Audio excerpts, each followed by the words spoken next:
Hello, everyone.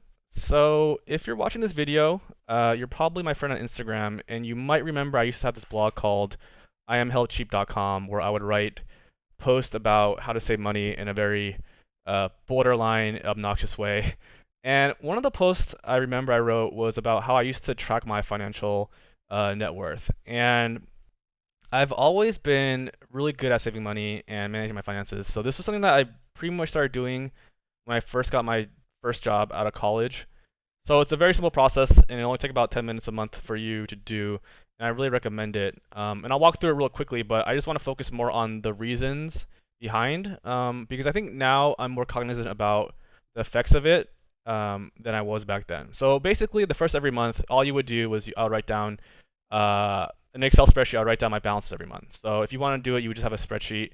The columns would be like your bank accounts, so your savings account, checking account, joint account, whatever, your brokerage accounts, your Roth IRA, your 401ks, your crypto, equity and property.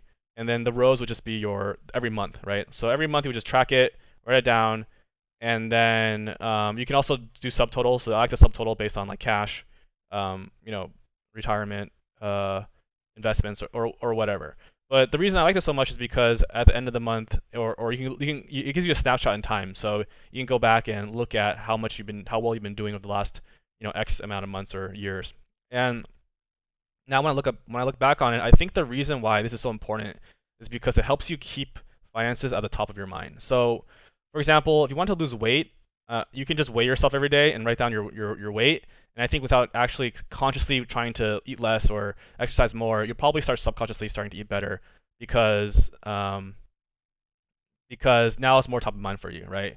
So if you're not actively tracking something, you're probably not going to be actively improving on it. So I did this pretty much every day, or not, sorry, every month since I was 22.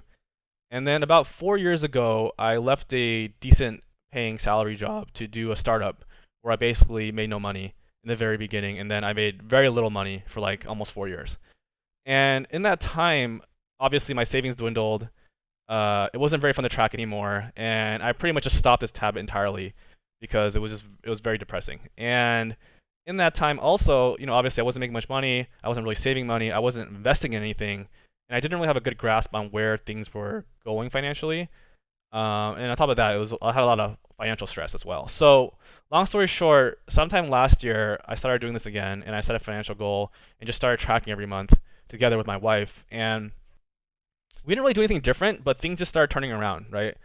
I really think it was because, once we had a goal and started tracking, like every day in the shower or before bed or on my downtime, I would just be thinking about ways to make money or how to invest, and opportunities just started showing up. I started learning a lot more about investing and how to think about money, et cetera, et cetera. So, like for example, I don't think I would have ever learned or even attempted to try selling puts, um, if I haven't started that habit of tracking up again. So if you're not doing this already, I highly recommend it. It's a really good place to start. I think it probably only takes about 10 minutes a month, so nothing really to lose there. You don't really need anything to start it, and I think if you try it for a little bit, you'll start seeing things just fall into place. Another thing I used to do, I don't do this anymore, but back in the day, I used to also track my expenses.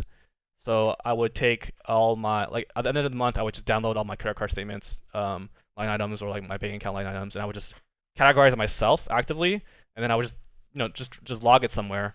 And just by doing that action, I wouldn't actively try to be super save money, but then it would just happen naturally because I'm tracking it, right? Yeah. So hope this is useful. If you got to the end of this video, please subscribe. Thanks. Talk to you soon.